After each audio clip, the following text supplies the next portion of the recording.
Parce que les gens viennent là où il y a la puissance de Dieu, où il y a l'onction du Saint-Esprit, où il se passe des miracles, où il se passe des choses, on va le voir. Et nous sommes un peu comme cette voiture. Et je notais, et beaucoup travaillent avec des méthodes, des techniques, des savoir-faire, mais il n'y a aucune puissance car le Saint-Esprit n'est pas là. Et ils se fatiguent et leur évangélisation porte si peu de fruits. Il est dit, l'Esprit, parle de Jésus, l'Esprit du Seigneur est sur moi. Pourquoi faire? Pourquoi Jésus en avait besoin? Parce qu'il m'a oint pour annoncer la bonne nouvelle. Mes amis, pour annoncer la bonne nouvelle, tu as besoin du Saint-Esprit. Tu as besoin de la puissance du Saint-Esprit. Parce que là, les gens vont être impactés par des gens qui sont oints, où l'huile fraîche de Dieu coule. Jésus a payé le prix fort pour toi et pour moi. Et je suis désolé de voir aujourd'hui que dans les églises, on présente un évangile bon marché. On présente une évangélisation, oui, ou venez à Jésus, tout ira bien, c'est faux. C'est faux tout ça. Jésus était oint pour être envoyé et guérir ceux qui ont le cœur brisé. Il y a tellement de gens aujourd'hui dans nos villes, dans nos villages qui ont le cœur brisé. Il a été envoyé pour proclamer aux captifs la délivrance. Quand vous allez faire de l'évangélisation en temps de crise ou pas, allez dans Paris là. Allez dans vos villages, vous allez rencontrer des gens qui sont liés, mes amis. Il y a plein de gens qui sont liés par des esprits mauvais. Mais vous savez de qui les esprits mauvais ont peur? Des hommes de Dieu qui sont pleins d'onction. Où vous n'avez pas besoin pendant 2 heures d'être en train de prier. Simplement 1 ou 2 paroles. Et quand vous êtes plein d'autorité parce que vous avez la puissance, l'onction de Dieu, eh bien ils ont peur. Et les gens sont délivrés instantanément. Ou bien, parfois, vous allez combattre quelques instants, mais ils savent à qui ils ont affaire. Si vous êtes un disciple vraiment authentique, ou si vous êtes un disciple du dimanche. Amen. Et là, on parle de Jésus lui-même.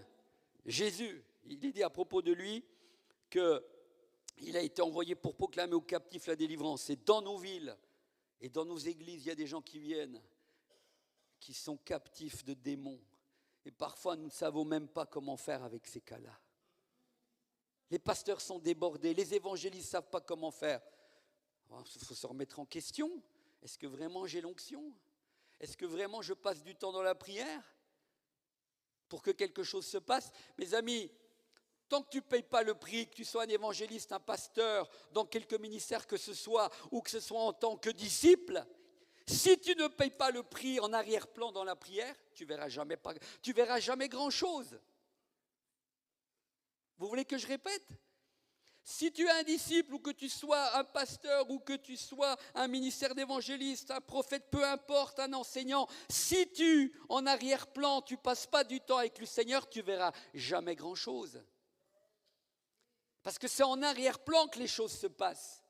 Après, quand tu arrives devant les gens pour leur annoncer l'évangile comme ce matin, il se passe des choses parce qu'en arrière-plan, il y a eu des choses qui se sont préparées.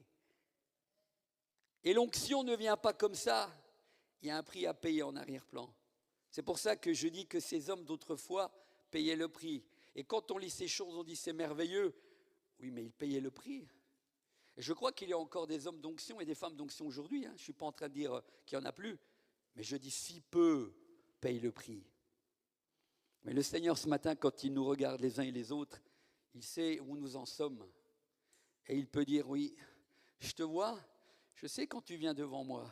Mais vous savez, dans ces moments-là, on n'a pas toujours envie de prier. Dans ces moments-là, c'est pas simple parce que vous vivez des choses que vous n'avez jamais vécues. Et c'est difficile, mes amis.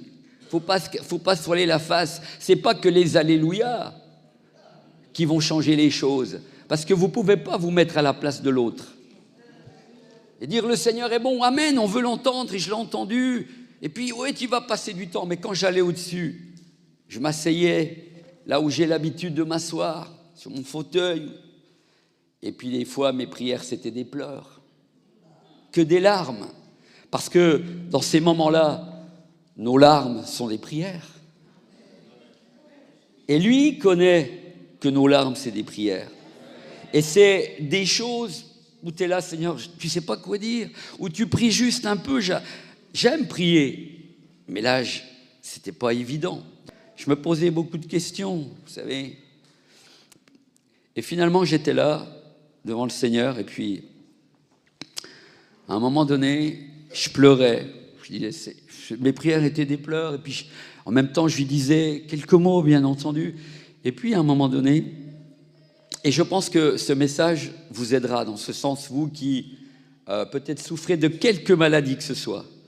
Parce qu'on n'a pas toujours les réponses face à la maladie que nous vivons ou à l'épreuve que nous vivons. Mais je crois que le Seigneur, ce jour-là, m'a donné des réponses. Et j'étais là, et puis comme ça, devant le Seigneur, et à un moment donné, le Seigneur, c'est comme si, c'est pas une vision, mais c'est comme si le Seigneur me dit, voilà les réponses que je te donne. Et c'est venu d'un coup, comme ça, devant moi, là. Et il me donne 3 versets, comme s'ils étaient au bout les uns des autres, comme ça. 1, 2, 3, devant moi. Et le Seigneur me donne ces 3 versets qu'on va voir, pour me dire, tu pries pour la guérison. Mais je vais vous dire une chose, on peut prier pour la guérison, mais Dieu reste souverain. Je n'avais plus le cancer, mais finalement, j'ai 2 dysfonctionnements. Et ces dysfonctionnements, je dis, Seigneur, j'aimerais tellement que tu me les enlèves. Tu es le Dieu de la guérison. Et je proclamais des versets bibliques sur la guérison. Seigneur, tu as tout accompli à la croix, c'est dans tes meurtrissures que nous sommes guéris. Le châtiment qui nous donne la paix est tombé sur toi.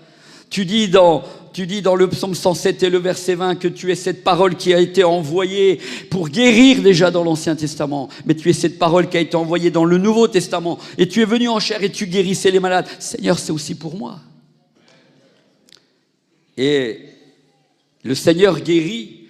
On en a parlé hier. Cette puissance du Saint-Esprit, il faut vous imposer les mots malades. Je le crois. Je suis un évangéliste. Mais le Seigneur ne guérit pas toujours. Ça aussi, on doit l'enregistrer. Quand Paul il dit « j'ai laissé Trophime malade », c'est une réalité. Moi, je pense que Paul, il a prié pour Trophime. Mais malgré qu'il était l'apôtre Paul, il n'a pas été guéri, Trophime. Et bien des gens ne sont pas guéris. Et peut-être que vous, là, qui êtes en train de m'écouter, et vous aussi qui nous suivez, vous êtes en train de vivre une épreuve, une maladie ou une épreuve quelconque. Et le Seigneur ne vous sort pas de cette épreuve, ne vous sort pas de cette maladie, parce qu'il reste souverain. On peut demander, mais c'est lui qui décide. Mais le Seigneur me dit, mais tu crois que je ne te connais pas et tu crois pas? Tu crois que je ne connais pas ce que tu vis? Le Seigneur me dit, je ne te tente pas au-delà de tes forces. Et j'ai compris que ça voulait dire, mais ce que tu vis là, Armando, tu peux le porter, mon fils.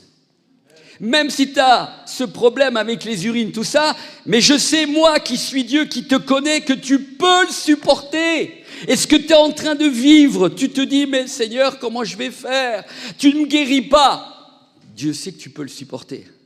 Et écoute-moi bien, Dieu ne va pas te donner de supporter 20 kilos si tu peux en supporter que 19. Dieu ne te donnera pas 20 kilos si tu peux en supporter que 19. Parce qu'il te connaît. Et là, je me dis, mais Seigneur, oui, toi, tu me connais, je ne sais pas moi comment faire, mais le Seigneur me dit, dans cette épreuve, je ne te tente pas au-delà de tes forces, même si tu as l'air de le croire, mais mon fils Armando, je ne te tente pas au-delà de tes forces. Je te connais, et ce que tu es en train de vivre, Dieu ne te tente pas au-delà de tes forces. Malgré si c'est difficile, même si les autres ne voient pas, ce que tu vis dans le secret, dans l'épreuve que tu vis, le deuil ou peu importe, un enfant qui est difficile, qui est drogué, qui est toujours en train de te déranger, la police t'appelle, tu dis mais j'en ai marre Seigneur, comment je vais faire? Je vais péter les plombs. Tu peux le supporter. Parce que la parole de Dieu, elle ne ment pas. C'est une réelle réponse. Et quand j'en ai un peu marre, je dis Seigneur, tu m'as dit que je pouvais le supporter.